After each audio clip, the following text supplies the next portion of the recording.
Well, what we'll do is we'll just kind of talk about the panel a little bit and because we do have some people online, 20 guests. So hi, I'm Shelley Brunswick, the Chief Operating Officer at Space Foundation. And we want to thank you for joining us today for our amazing panel discussion we're going to have on stellar women in the space industry.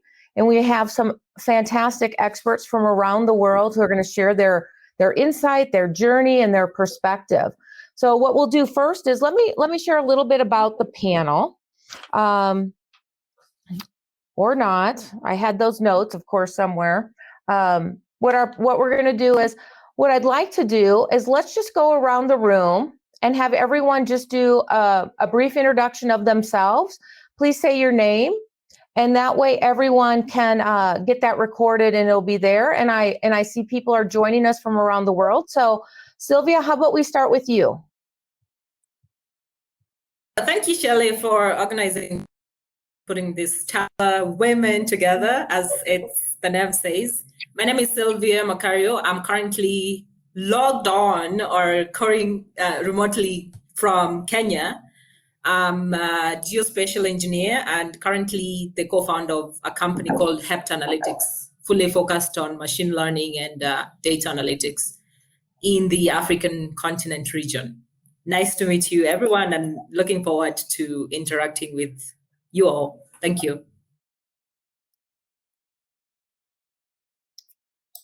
Kiara, if you'd like to go next.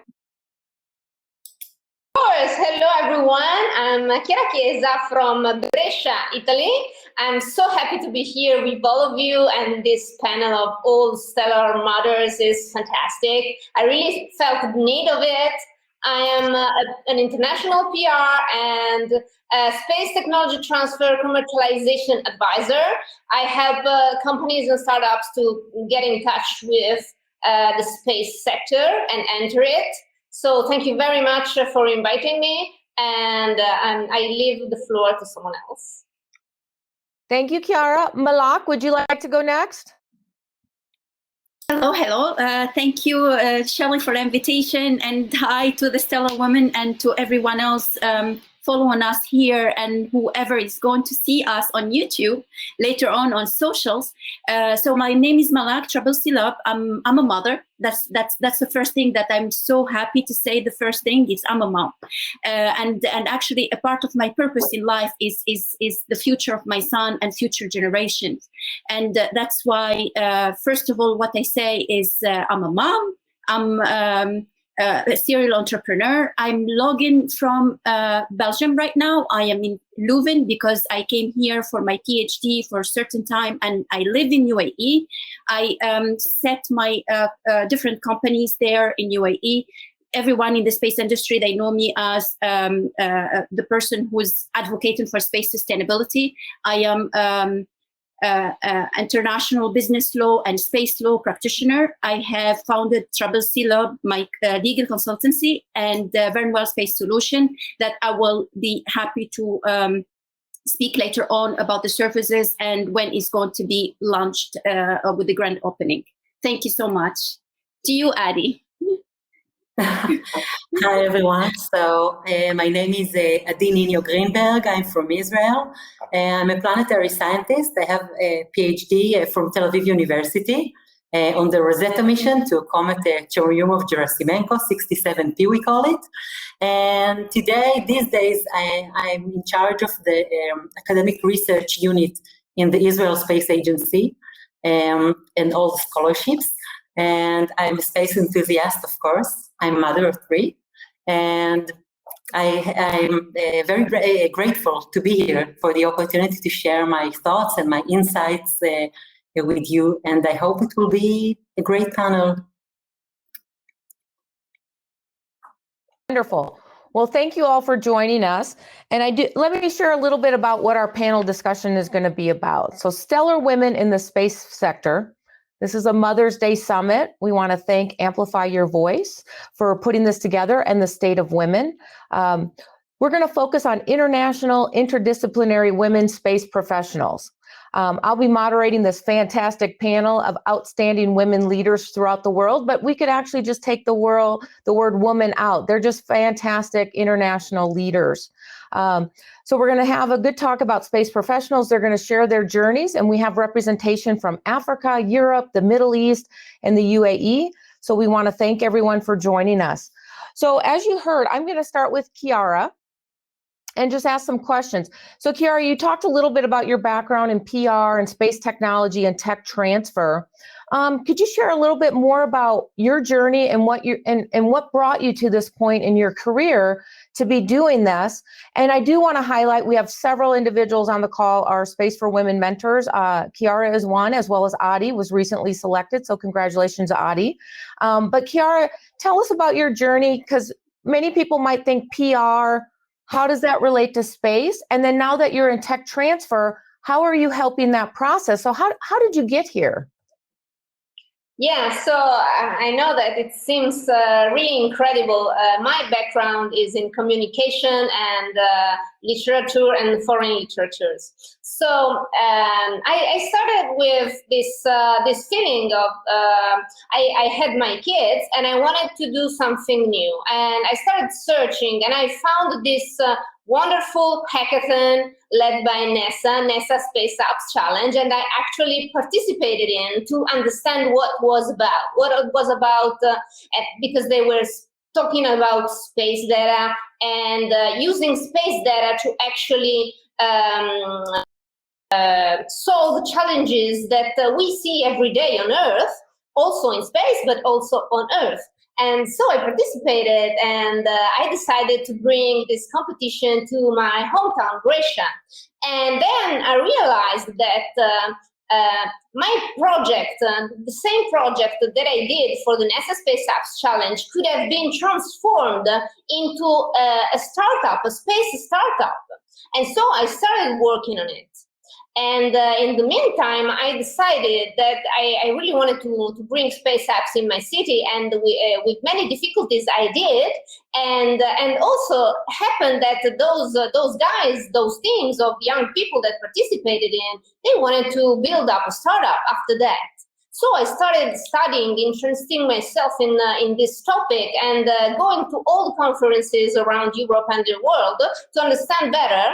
And I saw that in the market there was a little space. There was a little space that I wasn't really very covered. And so it came like this. I started helping startups and companies to get in touch with my connections in space. And this evolved in a way that now I will show in the future. We built a very big project. I had a team, and we decided to participate into a tender to open an ISABIC in Brescia, Italy. And so we participated, and I'm very, very proud of it.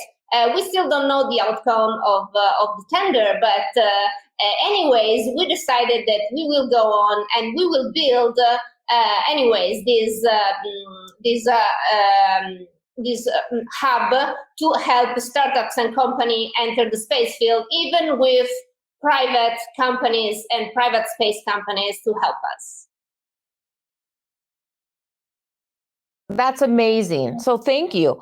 Well, I would like to ask Adi, let's talk. You have a very interesting background because you are a scientist and you're an expert in new space trends, which I think is really interesting with the globalization of space. But you are a senior advisor at the Israeli Space Agency in the field of science and technology. You actually served in the Israeli Air Force, and I served in the U.S. Air Force. But your final role was as the head of space technology section. So how did you get into that? And then what led you from that to where you are today?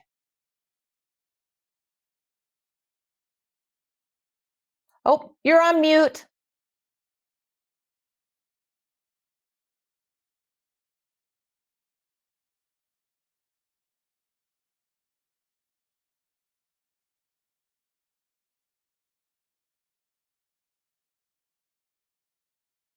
Me, Adi, you're on mute. You're on mute.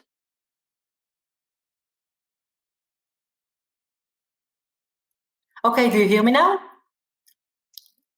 Okay, so I'll start from the start. So actually, my space journey started when I was a child.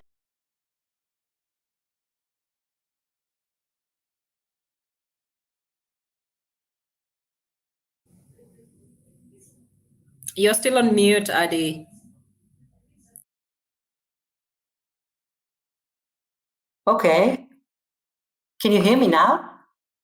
Okay, I didn't do anything. Okay, so I'll start once again. So I think that my space journey started when I was a child. My father loves astronomy, and I remember that he always told me about space and the speed of light and stars. And I remember that when I was about 9 years old, he told me that something that still amazed me. He told me that when we look through telescopes to objects in space, we see them as they were when the light came out of them, which means that we are looking at the past. It's like a time machine with telescopes. And during the summer vacation of 1985, the movie Back to the Future came to the Israeli cinema, and I remember that I went to see it with my big sister Sharon.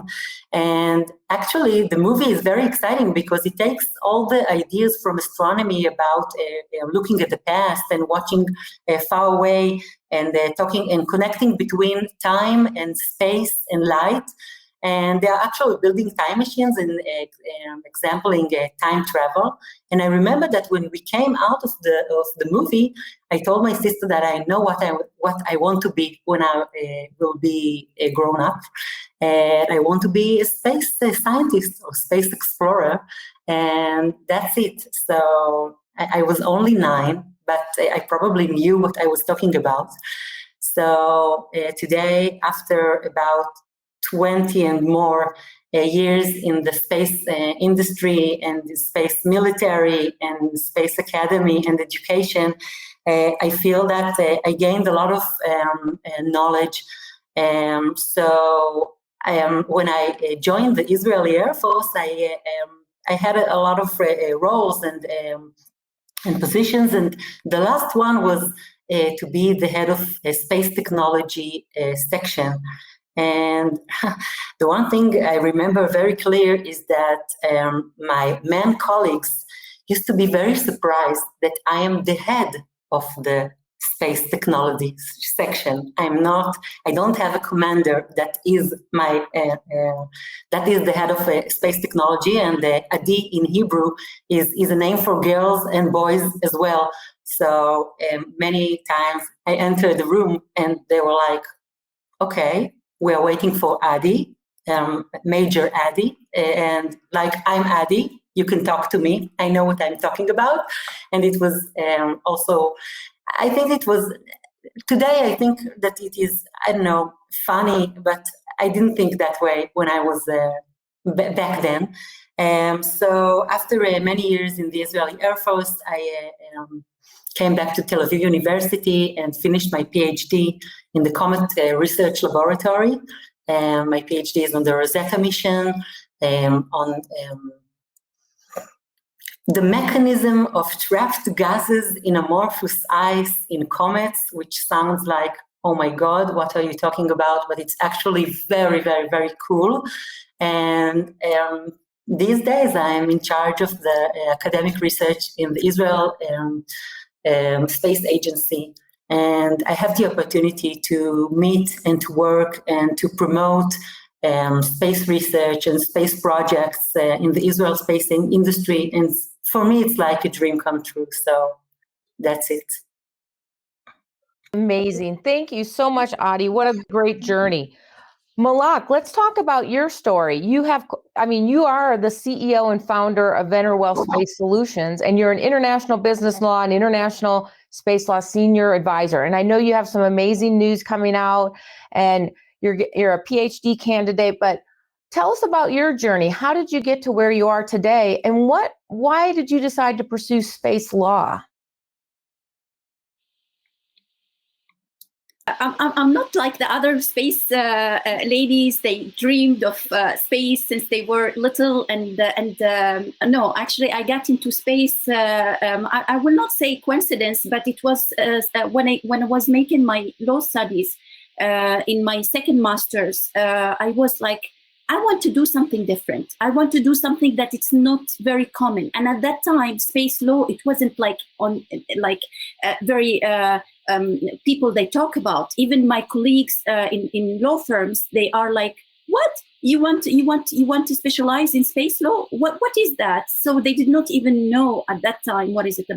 And in the last 2 years, a lot of with the new space development, a lot of awareness about space law, a lot of awareness about space sustainability and the problem going on with the space debris.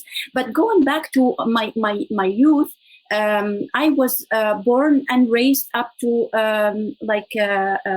I finished my high in North Africa, and my dream since I was little to be a doctor, and my mom's dream, actually it wasn't my dream, and that's why I say to moms, please moms, let the kids choose what they want, because actually if they have any issue with being that, they will be blocked and they will feel the failure of their lives. And actually that's what I felt. I felt like when I couldn't make it into med school when I was in Tunisia, to med university, I was all, it was a big breakdown for me. It's like I was very, very good at school. I was achieving very good scores and everything, but I couldn't make it because in those type of like parts of the world, the education is a governmental schooling, and at that time we did not have private schools or private universities. So for me, it was the end of the world, and I wanted to leave the country. And I left. I went to United States, and another heartbreaking experience for me. I couldn't make it also to med school because I did not have the financial means to make it. So I worked in the United States and I lived there for a while, and I all of a sudden I took my luggage and I said, now it's time for me to go to the Middle East, and I'm going to UAE. And that was in 2005 or 2000. Yeah, in 2005, my first year in UAE. So there I worked in sales and marketing as a sales and marketing director in hotel industry. I was supplying hotels.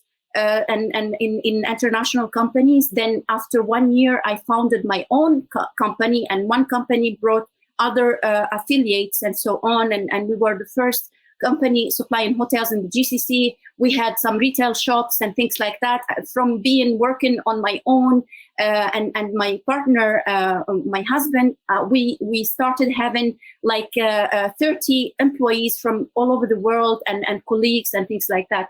Then something happened and hardship came within that problem in 2010 with the economic issue.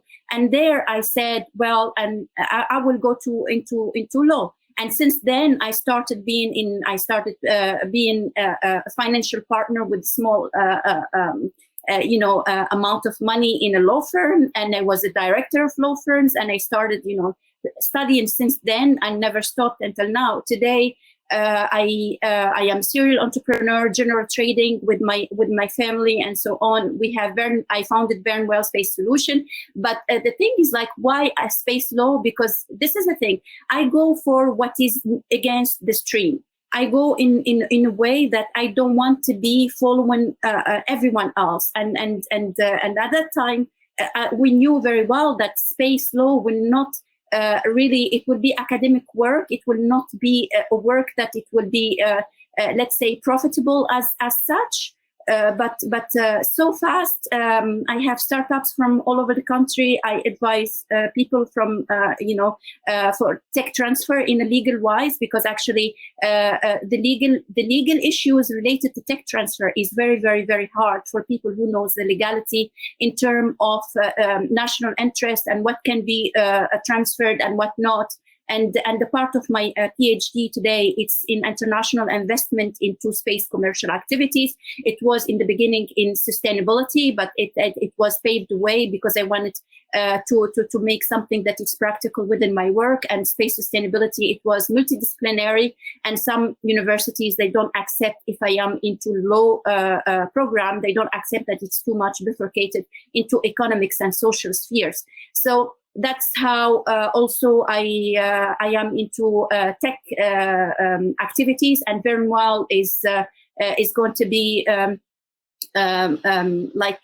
which I work now, but I did not make the grand opening. It's about tech transfer. It's about the way how startups needs to be business management and business strategy and things like that. We will have a wide board of directors that they are very well-known professionals around the world. And my good news that I did not say it before is Troubles legal consultancy.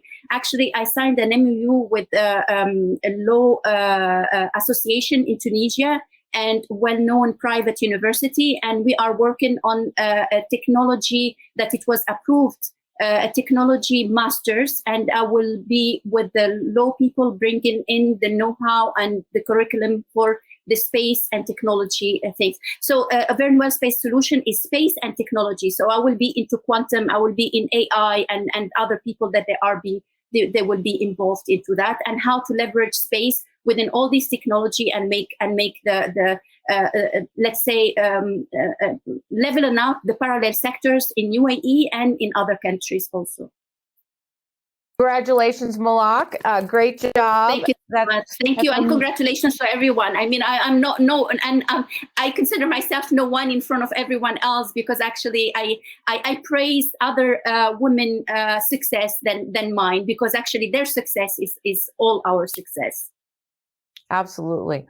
Well, Sylvia, you have an amazing background. Your experience spans 8 years in the field of geospatial engineering and space technology, where you help start and launch technology companies, overseeing business processes, and you hold a Bachelor's of Science in Geospatial Engineering and Space Technology, as well as a Master's of Science in Information Technology from Carnegie Mellon University. So tell us a little bit about your journey, because, you know, the one time we spoke on the phone, you were in Uganda, but you're from Kenya. And we met through another great woman who's doing great work with Earth observation. So tell us about your journey, and how did you end up in this area? Yeah, I should let you introduce me all the time, Shelley.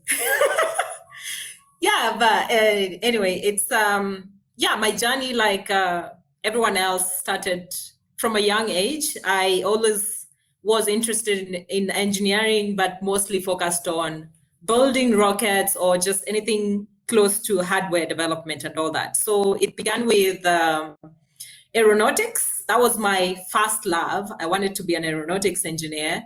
And then after I finished high school, it came a time to choose between, do I have to travel to the United States? I'm Kenyan. Do I need to travel to the United States or South Africa to study aeronautics? Because at the time it wasn't offered, like Malak, it wasn't being offered at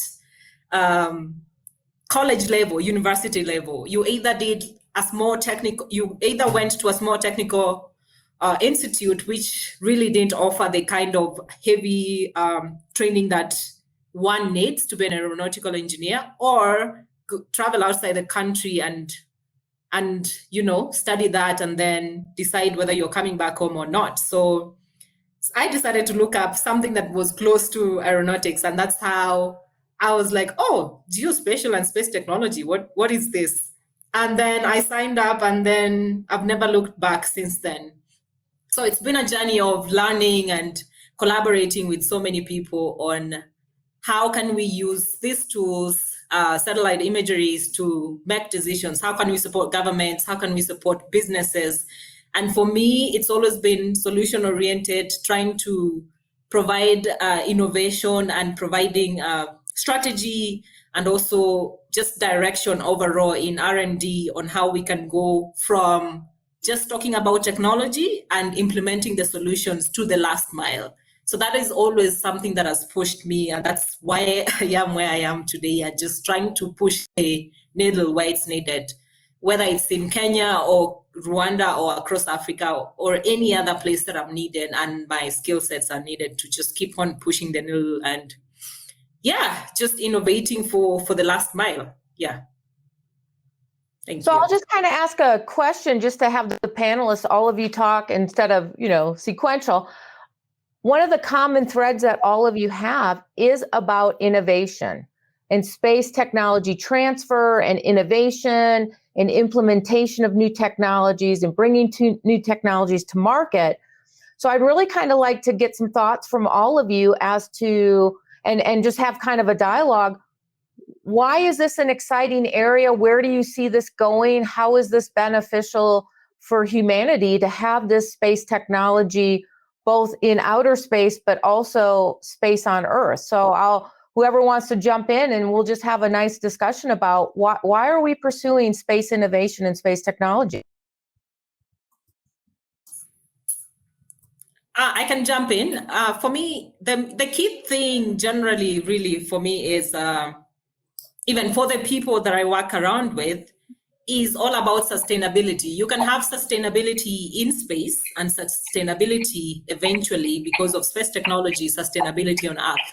So how innovation is centered in such a way that there's sustainability overall, because you don't want to have innovation that is against humans or end up decimating human beings. And for me, sustainability becomes the major foundation on which we build technologies or innovation. But then I want to hear from my fellow panelists to see what they think about that as well. So I think that space is very exciting because, first of all, it's everywhere. We are in space now. I have a lot of people ask me when I start my lectures, do you want to go to space? So I'm always telling them, okay, we are in space now. And we use space all the time in our daily lives. And we don't have to talk, only about the common examples like ways, etc. But, we have a lot of other spin-offs from space to applications on Earth. So I think that we benefit from space not only because it helps us to understand our surroundings and where we came from and where we are going to, and to answer, big questions like, are we alone and how can we go to travel our universe? But also it helps us to create and to innovate new technologies that we can that improve our daily lives. So I think that this is the main thing that when I want to explain to people that don't come from the space industry or they are not space people, why I choose space and why I find it so exciting, I think that this is the main reason, because we are curious and we want to push our limits and we want to be better and we want to improve our lives, and it helps us doing that.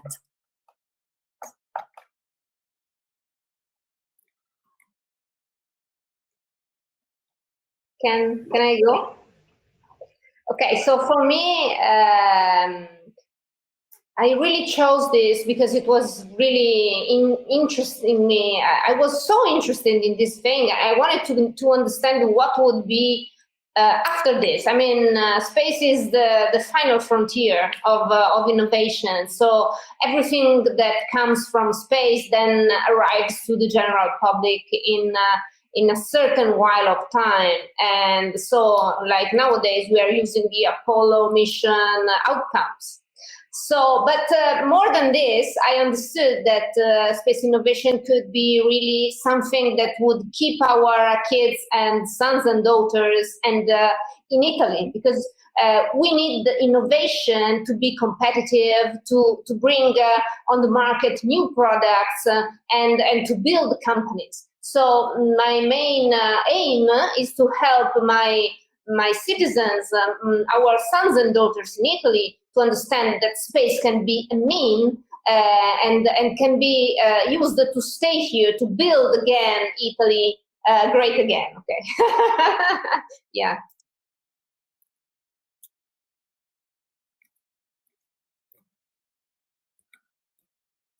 Yes, I would second the stellar woman what you all said, and I would add something. Actually, technology in itself. When we talk about technology, we see our evolution as a humanity, and we see before how it was the industrial revolution, that it was related to like in each century, or it was dependent on new breakthrough technologies, or new breakthrough human discoveries. But today we have technology, and we are actually evolving through our technology. And here I go a little bit further to the way how we became very devices. Actually, our brain are going toward this interface with devices, and that cannot be done as we are evolving today without space technologies. And I've been writing some articles that they are about how space technologies changing our future and changing our state of evolution, whether it's combating climate change or food security or other economic developments that without the space technologies we cannot move forward. The thing is, like COVID-19, also this pandemic that we survived, we never seen it in our lifetime so far. We already see how space technologies are crucial for our being today. We cannot imagine that our financial transactions, even food and services that we are during lockdowns, it couldn't be happening without space technologies. And here, what people a lot that we, when we are raising awareness about technology, other than just being involved into business activities into it, space technologies actually, a lot of people, they say, why governments are spending this much for technology, for space, for this and that. And this is a part of us to say that sustainability couldn't be reached without the technologies. And actually, if we talk about AI or we talk about any other technologies, without space technology, they cannot be disseminated in the world and from one country to another. And this is also something else is related to the constellations going on today. A lot of resentments about this constellation, and they say that it's against it's not good for the environment and everything. But what they say about the space sustainability advocacy, that there is something that we need to weigh the interest, the competing interest, which is the economic interest, the social interest, and the environmental interest. If that company that it is deploying constellation today, it's going to make, let's say, space technologies available for, at a very, very lower price in Africa and in other places, remote areas in the world that they don't have any access to education, or they don't have any access to see what is going on in the world.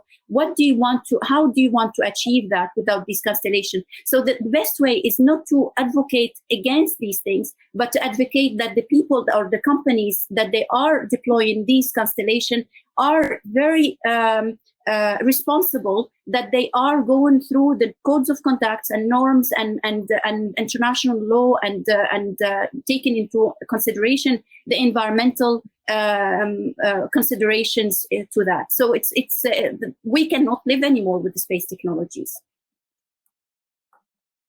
Well, thank you, Malak, and thank you, all of you. That was fantastic.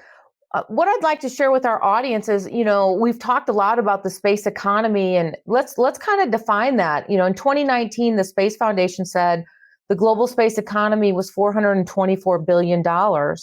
And Bank of America and Merrill Lynch and Goldman Sachs are all predicting it to grow somewhere between 1 trillion to 1.4 trillion by 2030. And you've heard from our panelists, Chiara and Malak and Sylvia and Adi, that this is not just launch vehicles and satellites. This is artificial intelligence. This is robotics. This is healthcare. This is data analytics and textiles and manufacturing. And that space is intertwined into all of our daily lives, whether we know it or not. I mean, we're talking to you right now using space technologies. Our cell phones have 3 different types of space technologies. So as you're listening to our panel discussion about why this is so important, what we're advocating is that we are using space technology. It can better our life on Earth.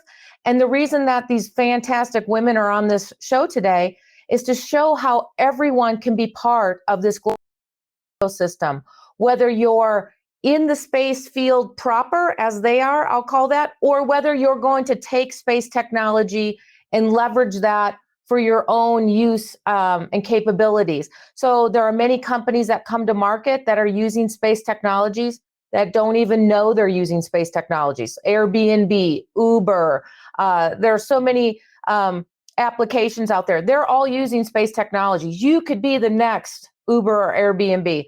Then the other side of it is, how do we make sure we prepare that workforce? You know, all of these fantastic women had an interesting journey as to how they got to where they are.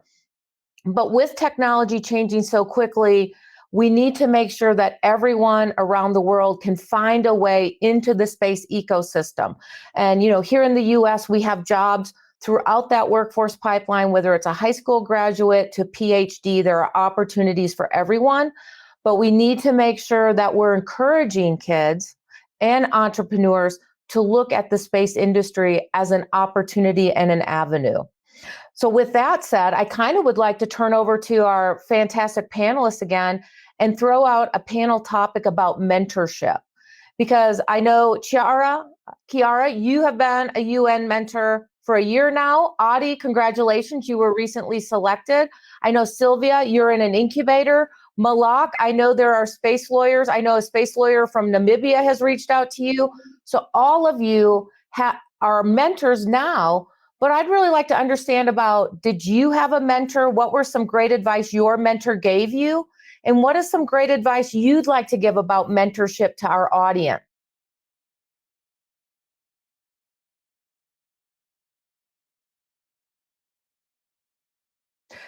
Chiara, why don't you go first because you're smiling. You go. Well, everybody's smiling, but you go. Okay, sure. Yeah, so it's been a fantastic journey with some space for women, and I'm happy that we will be together also this year with Adi, and we will cooperate anyways with Malak and Sylvia, of course. And I had a great mentor, and this great mentor that followed me through all the process of building the business model for the incubator center is called Raimondo Bruschi, and he is an innovator manager senior, and he's been helping startups since 25 years. And when I met him, he said to me, it will come a day when you will feel that you want to quit. Don't do it, and remember why you started. And it happened, but he said to me, you are doing great, go on. And I actually did it. I finished. I really had my my journey with him and all the team that supported me. So what I would say to the girls is, don't worry, don't be afraid of asking help. Please ask help, ask everyone. You will find one person that will say no, and you will find 100 people ready to help you and believe in your journey. And also try to do something on your own also, because opening a startup and doing on your own and not dependent on anyone is the best thing in the world.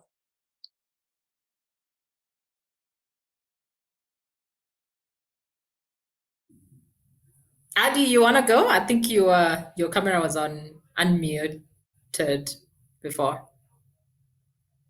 No, that's okay, please. No, yeah. So from my mentor, I had a mentor she used to work for NASA, but she wasn't an engineer, but she made sure that I had access in terms of opportunities to speak to the various engineers at NASA. We always had like coffee hangouts virtually, because at the time I was in undergrad, and constantly just trying to put me at the center stage of the various engineers working on very innovative and interesting things, and also engineers actually focused on NASA's work that is focused on the African continent. So she constantly told me to just go for it and not be afraid of, sometimes we tend to listen to other people's voices than our intuition. So we depend on other people. Oh, what will people think and all that? Luckily, I was brought up by a teacher. So I've always been encouraged to continuously try to push myself. And my mentor always told me to just keep going no matter what. As Kira said, don't give up. There will be times when you really, really want to give up and you start questioning yourself, why am I doing this even? Does it really matter? It actually matters. It matters. You might not see it at the time, but it always matters. And keep going is all I can say. Yeah. Thank you. These are all great advices. I have to first thank you for congratulating me that I am joining the Space for Women. It's actually very exciting. I can't hide it, of course. And it's an opportunity for me not only to get to know you, space leaders all around the world, but also to the opportunity to share my knowledge and experience and insights regarding space research and technologies and new space trends and even education. And I think that at this point in my life, I think that it's like the part that I want to give back, because I think that I am feeling very grateful that over about 20 years, there were always people, professional people from the space industry or academy that believed in me, that I talked to them and they were like, okay, you're worth our time and our efforts, and we can help you. So it's time for me to give back, and it's very exciting. I've always been a mentor in different kind of mentoring programs, so this is definitely an opportunity. And I want to share with you that, of course, I'm sure that I'm not the only one, but when I was a kid back in a small town in Israel, back in the 80s, we didn't have STEM programs and space education programs and girls or boys encouragement programs and empowerment. And who knew these words, actually? We were like, normal kids. We climbed on trees and, so when I look back, I think that I created my journey. I created my path. Like nothing was planned. I was like, I wanted to study space, so I have to go and study physics, and then I have to go and study this and that, and I have to do that kind of thing and not the other one. And actually, I built my own way. So I think that today we are very grateful that we have STEM education and we have space education, and we know that we need to work on gender equality, and we need to deal with minorities, and we need to make sure that everyone gets the opportunity for the right education. And so I think that we live in very exciting times, that everyone can be part of this new space trends and the space ecosystem. And regarding to what Malak said before, she said something very interesting. She said that when we use constellations, internet constellations and IoT and stuff like that, we actually connecting many places around the world that don't have the access to internet and to even talk to us. And I'm just trying to imagine that when they will have the opportunity, to Google for the first time, and they will actually learn about the world and will start getting information, and they will have new thoughts and new ideas and new innovative creations, and maybe we will sit here next year, or maybe, I don't know, a few years, and we can be amazed by this whole space revolution. So I think it's exciting times for us.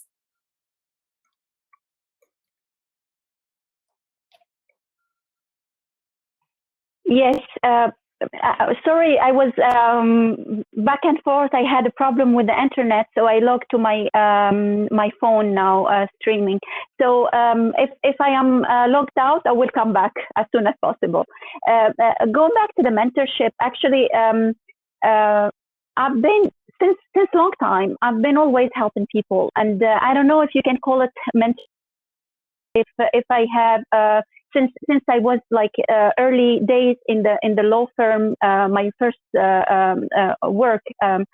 So it was always people, they reach out to me, like employees that they did not have money to pay legal advice and try to find their way around.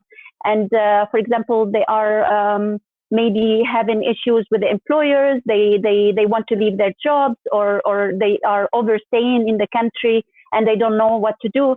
So I always helped. Other than that, advocating for women's rights and gender equality, I always give advices to women around, and they reach out to me even before being in the space industry. But to go back to see if I had a mentor, I am a person that I am self-made woman. So I traveled a lot of countries and paved my way around to find opportunities. So I'm like Adi, actually, I'm a kind of person that I found my way. And it's like what I say to people and to the youngsters. I said, you have everything that I like personally, I did not have when I was young. When I was young, we did not have this women empowerment going on. We did not have a lot of women that they are older than us trying to give us opportunities and help us. I had women that they helped me, that's for sure, but it wasn't like today. It wasn't like today with the access to education in different countries, or maybe access to education online, because actually it's the pursuit of education online is very powerful today, and it gives power to women to be in the level that they want to catch up with the disruptive technologies and to. So going back to the mentorship programs, I did not apply to be a UN mentor, and I'm happy to be with you to help. And I am making now for this period a mentorship with the Space Generation Advisory Council. I met a young people, and they are very nice and trying to find their ways, even though it's not easy for them, being new in the industry, and they want to enter and get a job. It's during this time it's a little bit difficult. So I am like even trying to help more than before, in order also to give them the mentorship in terms of psychological mentorship. It's very, very important, because actually creating an opportunity only to create an opportunity for them or give them advice is not enough at this stage, because a lot of youth are they are kind of lost in a way with the COVID-19 and confinement and all these kind of things, and they try now to get out of it, and it's a little bit difficult. So actually our job is not only to help them professionally. To be honest, I go into giving support, psychological support, which is sometimes is a little bit, it's also because we have our work, we have our own things around or whatever, but I feel it's very important to do that also. So yeah, I did not have a mentor, but I am so happy to have women around me that they help and they try to elevate themselves. Even though I see a lot of women that they try to bring others down, and this is what we try to break, that cycle of jealousy and the cycle of I don't let her go because actually she will shine more than me and she will take my spot. And this is the mentality and state of mind needs to go away in order to elevate us a gender, because we look for gender equality. We cannot tear each other down if we want to do that. We need to change, and this is very, very important. Thank you, Malak. I think what all of you highlighted is there's three different types of mentorship. There's a mentor, like Malak said, who I kind of equate it to baseball. You know, they're just, they might be the batting coach, right? And they focus on one area and maybe they give you tips on that. And so that's a mentor in a certain area. And then there's a coach. And what Malak talked about is finding kind of a coach who helps you all around. They might also help you with batting, you be a better ball player, baseball player in general. They're going to help you be a better leader, a better space professional, a better academic scholar. So Malak does a lot of what I'll call coaching. And then there's actually champions. And sometimes we forget that there's three of these. And what is a champion?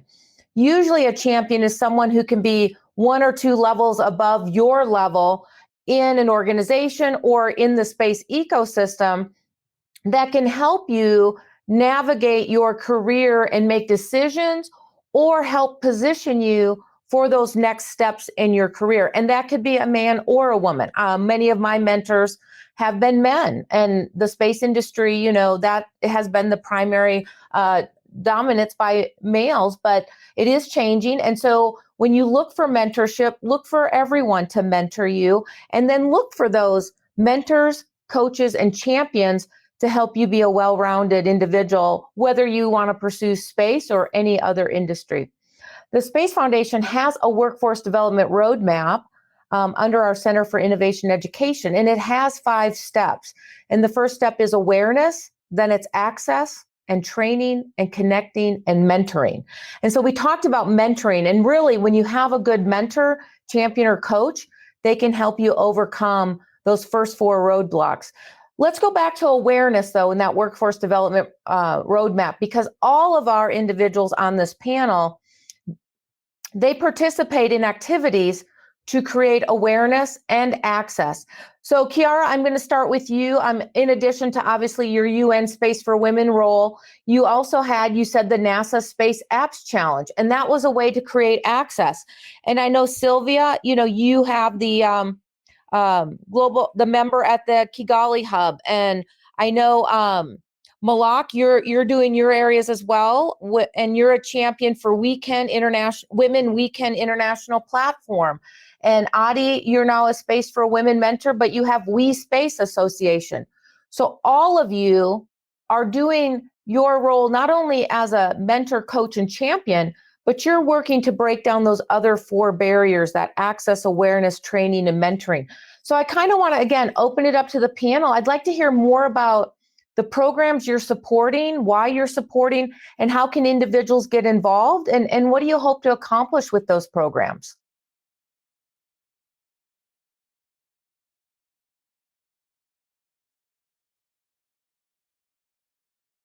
Sylvia, you start. Yeah, so I'm part of the Global Shapers Kigali Hub, which is the arm of the World Economic Forum for young people. They try to include young people in decision making and contributing to the welfare or state of the world and betterment of that. And through this organization, as young people, what we try to do is just constantly trying to come up with innovative ideas, whether it's through education or just community building activities. For example, just sitting with the older generation and trying to do the transfer of knowledge from the various generations in between. How do we collaborate as much as we had different levels of education in different generations and all that? So, and through these opportunities, we get to interact with various organizations like NASA Space Apps Challenge, which we also held during the pandemic, at the height of the pandemic. It was one of them. And it's just giving you a community of people who are really as passionate as you. And joining is really through your activities as a member of society who is able to volunteer your time, your knowledge, your education in supporting community to keep on pushing forward or moving forward. And yeah, it's I feel like it's to be everybody is from various backgrounds. You don't have to be an engineer or anything. You just need to be human to keep on contributing to that. So yeah, it's one way we keep on advancing knowledge in all aspects of life, whether it's science or mathematics or just philosophy or anything else that matters in society. Adi, tell us more about your program and how that's helping to access an opportunity. Okay, so thank you. We have in Israel the WeSpace Association, which means that we try to promote women, professional space women in the Israeli space sector. And of course that we know that space is basically has a lot of men, and when even when a woman tries to create her career, you know, and promote herself, most of the time, I think that we should provide help.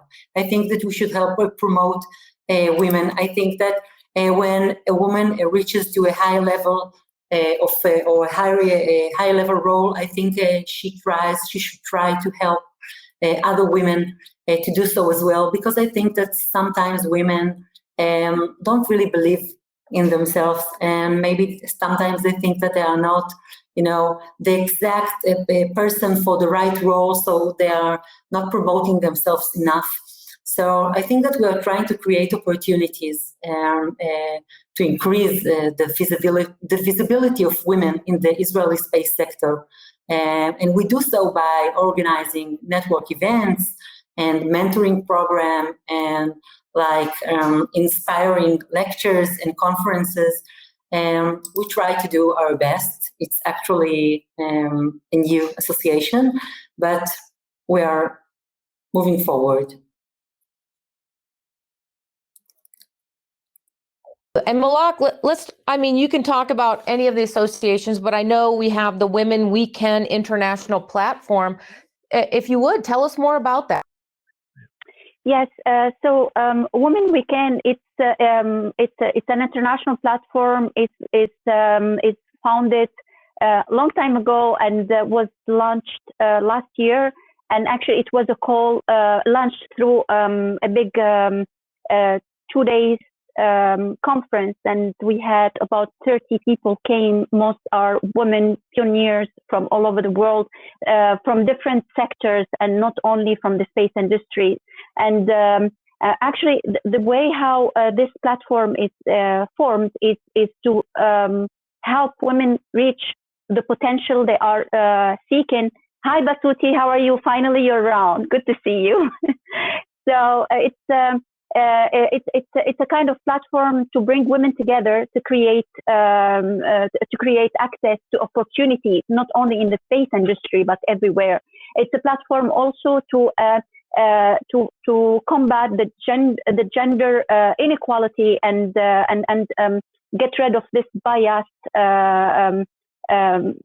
issues that everyone has, especially in certain areas in the world, for women to gain their strength, to gain their voice, to move forward, whatever they want to do, or in anything else. Even for moms that they are staying home, it's not like coaching, but like most of what I do is opportunity business consultancy, whether it's like start a new business, they reach out to me, they want to know about strategy, they want to know what they want to go forward to the economic sectors and things like that. And also it's advisory in terms of social inclusion, social cohesion, in terms of this time within the pandemic, and that time, it was last year, it was in the middle of the pandemic issues. We did not have, we did not know what is going on, how the world would start up, the economy was going down, and no visibility at all for people. So a lot of women, they were trying to find themselves within that time. So it was social it's a social, it's economic empowerment, and it's not economic empowerment by the empowerment that we know without doing and taking action. Actually, I'm involved into their businesses in order to help them scale up or do things else. And what I do within Women We Can is free of charge. It's like I don't charge for my consultancy. So I wait. But of course, a lot of people, they try to take advantage and they can pay for a consultant. And this is the thing that you are doing based on for nonprofit, and the mentorship that you are doing within your job as a consultant. So people, they try to enter into that to gain advantage without using that part of you doing for nonprofit. So what I do is, like, if you are able to pay, I will not put you under this mentorship or my help. But if you are able to pay, this is how you do it, and this is the way. And there's a lot of mentors, they get a little bit confused with this, because some people, they try to push forward in order to gain access to your expertise under what you do for nonprofit and take advantage. She's not appropriate at all, and it's not. We try to make the difference between these two things. I think you agree about that, Shelley. Do. Well, thank you, Malak. What I'd like to do is, Chara, I'll circle back to you in a moment, but we have a new panelist joining us, Miss Basuti Bolo, and thank you, Basuti. Basuti is an endowed chair, educational technologies at Africa University in Zimbabwe. She's a member advisory council for online learning of Africa University. She's an UNESCO Space for Women Network mentor, an International Academy of Space Law ambassador to Botswana, African Space Tourism Society ambassador to Botswana, and the Space for Women ambassador to Botswana, advisor to Space Connects X. Welcome, Basuti. We're so glad you could join us.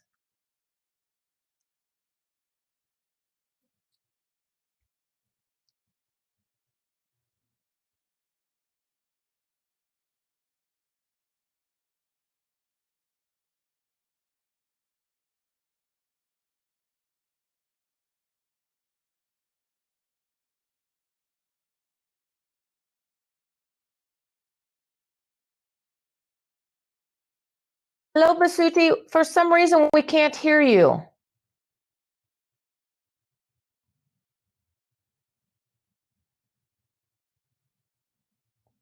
Well, we still can't hear you. I'm wondering if you click the refresh, if that might help.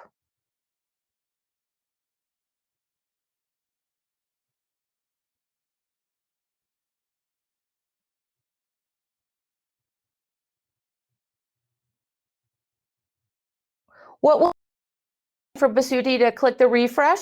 Chiara, let's circle back to you on some of the programs you support in Italy. Like you said, the NASA Space Apps Challenge and some other activities. And again, why do you do that? And what do you hope the outcome will be for your region? And while you're doing that, we'll get Basuti back on board. Yeah, of course. So I organized the NASA Space Apps Challenge for my city, Brescia, and it's an amazing. I really love to see all those guys participating and using space data and getting together. Maybe sometimes for the first time they see each other, and then it happens that they win the competition. So it's really fantastic. And apart from that, I also cooperate with the IEEE Student Branch Brescia, and they help me organizing the NASA Space Apps Challenge, and sometimes also some activities with my not-for-profit organization, which is Interstellars. And apart from that, I used to help people just like Malak, and it's something that it's inside us, you know. And it happened that even before the UNOSA mentorship, I was actually helping students to find a job or internships. So yeah, I do it because I want to give others the opportunity that I wasn't given. This is why I do it. And lastly, I would say that for Space for Women, I am building this world global map of all the schools and all the universities that then will, and all the courses and even online courses that can help you to accede to space careers. So, and if you want to contribute to this world map that will be interactive, just let me know, and well, Chiara, you highlighted a key point, an activity you're doing not just for your region, but globally. What I'd like to do is ask each panelist, tell me a little bit about the ecosystem in your region of the world. Obviously, many people are familiar with the US and Elon Musk and many. But Sylvia, I'd love to hear more about you, and Malak, with your global perspective of Tunisia and the UAE, and Adi, what's happening in Israel, and Chiara, what's happening in Italy and Europe. It'd be really good for our audience to understand what are the opportunities for participating in space and how individuals can find their way into that space ecosystem. And Sylvia, I'll start with you if that's okay. Sure. So the space technology in the African continent, generally, we have 54 nations, and each nation is at various points in terms of advancement in space technology, with South Africa, Egypt, Kenya somehow, and various other few countries being ahead of others. But it's coming to a point where the African Union, it's the body of governance for the African continents, bringing together all this, consolidating the governance of space technology, and they're trying to make sure that they create policies and rules, if you will, to sort of for African countries to benchmark with, to pool resources, because as we know, we keep on saying this, that space technology is very expensive. How do you make sure that a country is not left behind because they are mostly focused on food insecurity, and then they're like, oh, space is expensive, let's just leave that and focus on feeding our people and all that. But at the end of the day, you do realize that space is important for that food insecurity to be solved. So there's a lot of debates and innovation going on. I'm back home in Kenya. I met with the space, the Director General at the Kenya Space Agency, and there's a lot of exciting activities and how they want to pull even young people into the innovation process.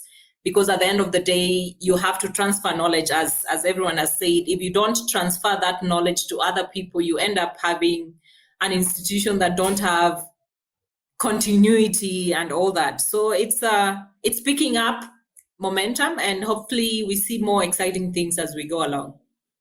That's fantastic. And the Space Foundation has been collaborating with the African Space Union as well. They're going to they've been planning to have an in-person conference. It was March, then it was June, and now they've slipped it into September. And the Space Foundation is hoping to find a way to be partners and collaborators. So thank you, Sylvia. Again, 54 countries is very broad. Africa is a very large continent.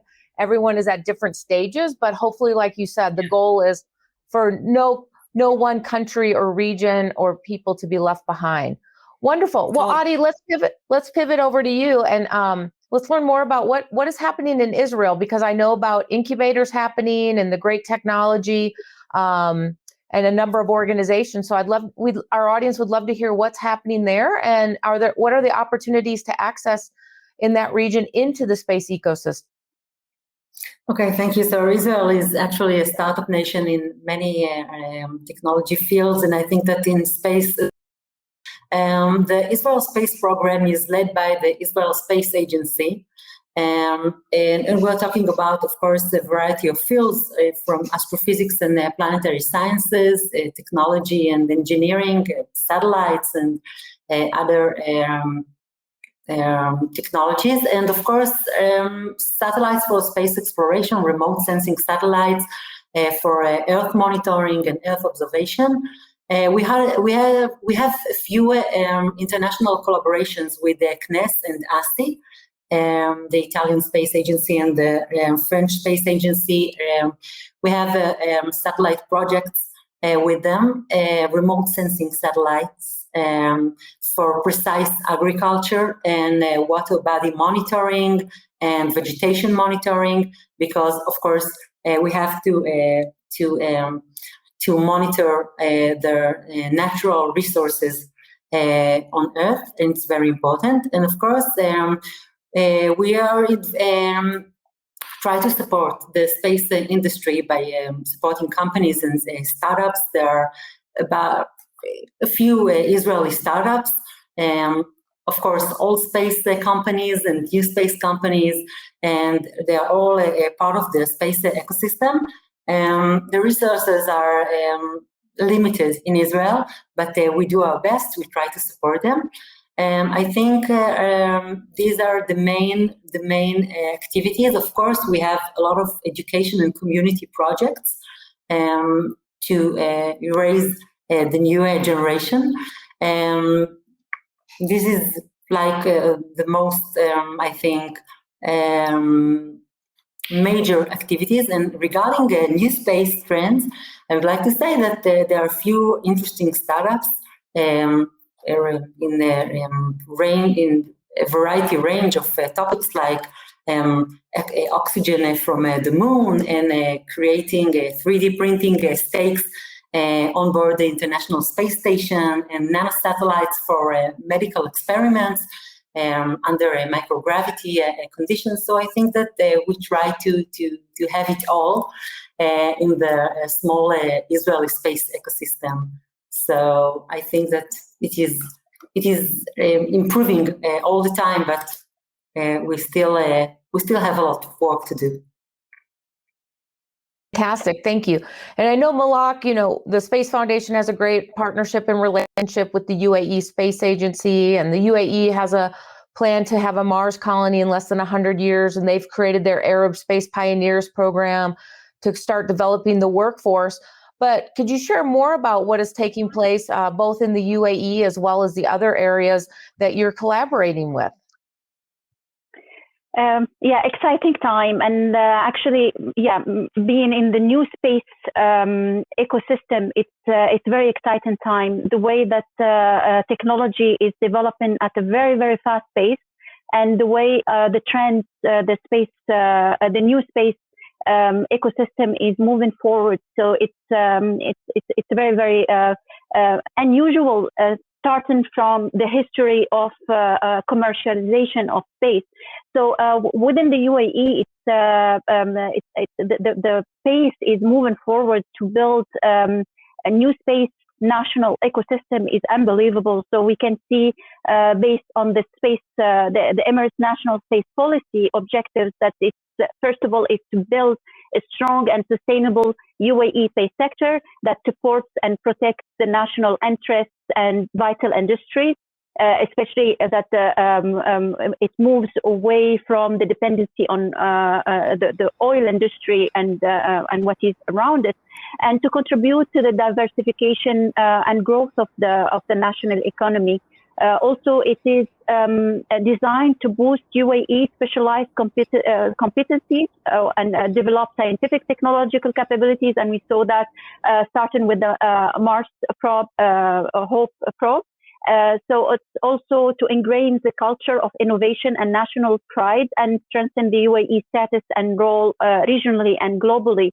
And we see how the UAE space sector is also attracting investments, and this is one of the goals or the aim of the UAE 2019 space law, that it's in now, also to encourage the access of private actors into the national space sector from different countries into UAE, encourage academia's interest in space studies. And what I witnessed in UAE is a lot of new programs in different universities. They are offering space studies, starting from engineering, laws, and so on. Also to support, and the aim is to support and implement the security, safety, and environmental guidelines to enable the long-term space sustainability. And there's some news. It happened last year, saying that UNUSA is going to have a joint office in UAE. That was announced last year. So a lot of things going on in UAE, especially that at the same time there's a way of getting all the sectors and all the technologies strategies into one hub, which is the UAE ecosystem. So we have the AI, how artificial intelligence. It's moving very, very fast within the country, and of course within the artificial intelligence you have the space technologies that they will have unbelievable addition to the space ecosystem within the UAE. Now, if I go outside of the UAE to see the other jurisdictions I work with, it's basically most of the jurisdictions. So if I touch one, legally, when I advise one company or one startup, I go through the other jurisdictions to see the way how the different laws can be competing, and which law, in case of any issues, legal issues, or problems that happen within the contracts or within the regulations and so on. So I go and I see different space industries within the different jurisdiction, and I see that globally it's moving very, very fast. And you have this spin-off that Adi talked about, it's of the space technologies, is impacting other countries, but it's to my sorrow and it's heartbreaking what I see the gaps between different countries. For example, I see the United States, you see France, and you see UAE, how they are. The UAE, it's a new entrant in the space ecosystem, and you see how it's going further very, very quick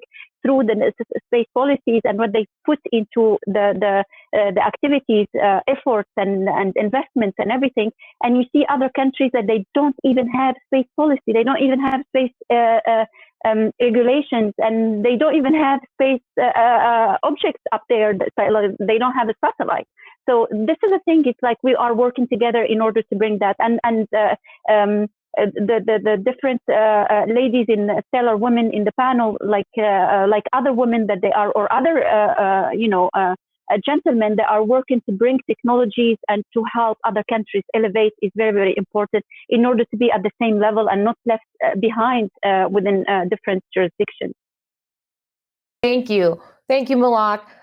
Chiara, I'm going to jump over to Basuti. Basuti, let's see if your mic is working, because we'd love to hear from you and hear your journey. Hello, can you hear? Yes, we can hear you. Wonderful. If you could share with us a little bit about yourself and your journey to how you got to where you are, and if you can, and what they're saying is, can you make it just a little bit louder? Okay, yes, yeah. Thank you very much, Shelly. My name is Basuti Bolo. I'm from Botswana, but working at Africa University as an endowed educational technologies in Zimbabwe. So my journey to space is that when I grew up, when I was still a young girl, I vowed a picture of Yuri Gagarin when I was still 8 years old. And I also say that I also like to go to, I would like to go into space or to the moon like the astronauts. So ever since that time when I was young, that passion grew up until when I finished my O-level. I wanted the opportunity to find out how will I go into space. So at that time, there was no opportunities and I didn't even have any idea. So because I had the passion of space, I said, okay, I want to be a pilot. I wanted to do piloting. So from there, that's where I started to apply for piloting, but I couldn't get any response or reply because it was the time when we were using manual way of posting, of applying using postal letters manual. So, but at the end, I managed to do a degree in geographical information systems. That's where now I started to do space application. And at that time, that's when I started to do my first degree on that. So after that, I worked on the space application on agriculture. Then in 2010, there was an opportunity for United Nations regional space centers where I was offered a postgraduate diploma in space and atmospheric science. So that's where now I started to learn more about space and now to be in love with space, to do what I had before, like had the passion before. So after that, that's where now I started to, because my country, Botswana, didn't have space agency yet. So I started to go online and to do some sessions, some training online with NASA, anything that I could find of space, I would do to empower myself and so on. That's when I started now to know more about space, Then I did my master's degree in information systems at Botswana International University of Science and Technology, and also did my PhD there. And my PhD research was based on the unmanned aerial vehicle for managing agricultural activities. Why I use the unmanned aerial vehicle is that in Africa, we have a challenge of very high resolution data, of which Africa has to find a way of starting or developing or launching some satellites to provide very high resolution data to manage resources like agriculture, environment, water, and so on. So my research was based on the unmanned aerial vehicle to provide very high resolution data on agriculture to manage agricultural farm activities. So today I'm proud to be a woman here talking to the world to advise that a woman can do much.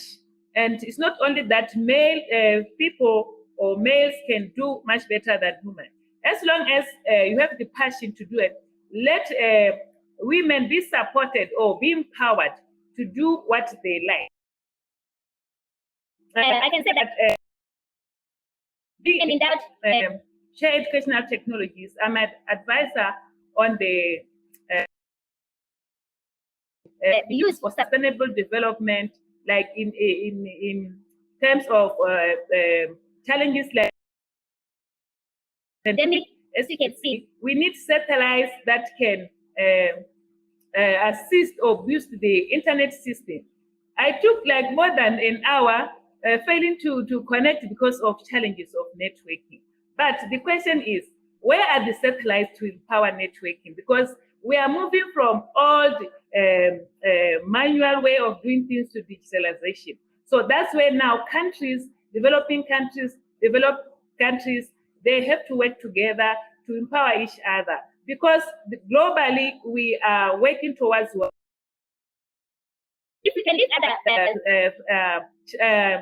other side to be very slow and other side is developed, so we'll find that at the end, we are working on one environment. And what I want global, so globally we face challenges. So what I can say to other women is that whenever you have a passion, do it, follow your dreams, and you know that we are capable of doing that. So that's what I can share now with women. And also girls, we must also have role models. Our role models can empower us. You can start small without even a mentor. But what I can say now, nowadays there are,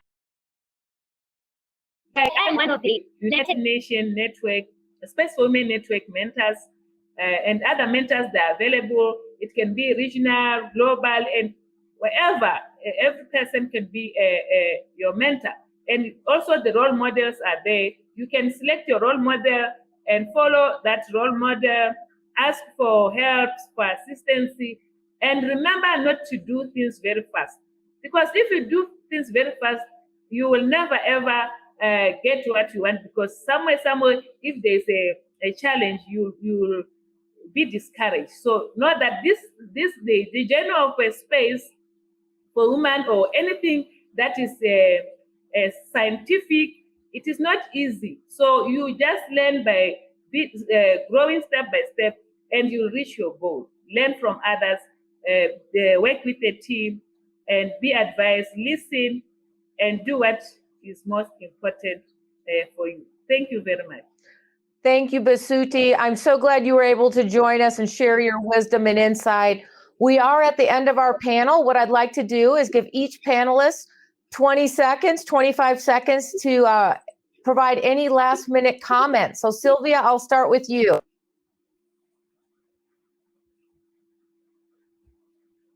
It's been insightful learning from my fellow panelists, and just as important as air is, space technology is really important for Earth, for sustainability. And without space technology, we wouldn't be having advancement of various technologies in health and communication now. And yeah, I'm looking forward to connecting more and learning more with each and everyone and see where we could collaborate. So this has been insightful, and don't give up for the audience. Yeah, thank you. Thank you, Sylvia. Chiara, any last comments? Yeah, thank you so much. And be the person you did not encounter when you needed. Thank you. Adi, we're so grateful today. Any last comments? Yes, thank you all, and thank you for inviting me, and thank you for the opportunity to listen to your insights all around the world. It's a great opportunity, and I wish you all to reach for the stars and do your best and live your dream. Thank you. Malak, any last comments? Thank you so much for having me as usual, and thank you to the organizer, the State of Women, and nice to see you. And to the audience, have a nice day. And I repeat always one thing, I say, all roads take to space. So space is there. If you want, you can get there. Get there through the technologies that we have, through your work, and be awesome to the moms, and happy Mother's Day. And to the Muslim community, happy Eid Day, because today is the Eid Day. So a happy Eid, and I wish peace and love reign all over the world. Thank you. Basuti, thank you again for joining us. Do you have any last comments? Yes, I can say thank you very much, everyone. And what I can lastly say is that we must work as a team. Let's pull each other to the top. Thank you. Before we close out, let's do one selfie together, the selfies of the present. So everyone, look at your camera, smile. Thank you. All right, I'll make sure we get that posted. Thank you all for joining us today for this fantastic stellar women leading the space industry. And for those of you who want to stay and continue, we have our next panel is Women Investing in Humanity, which will be another space panel. So thank you again to our wonderful ladies. I agree with Malak. We wish everyone peace and safety. Thank you so much. Thank you. Thank you for organizing. Thank you all. This has been fantastic. Thank you. Thank you.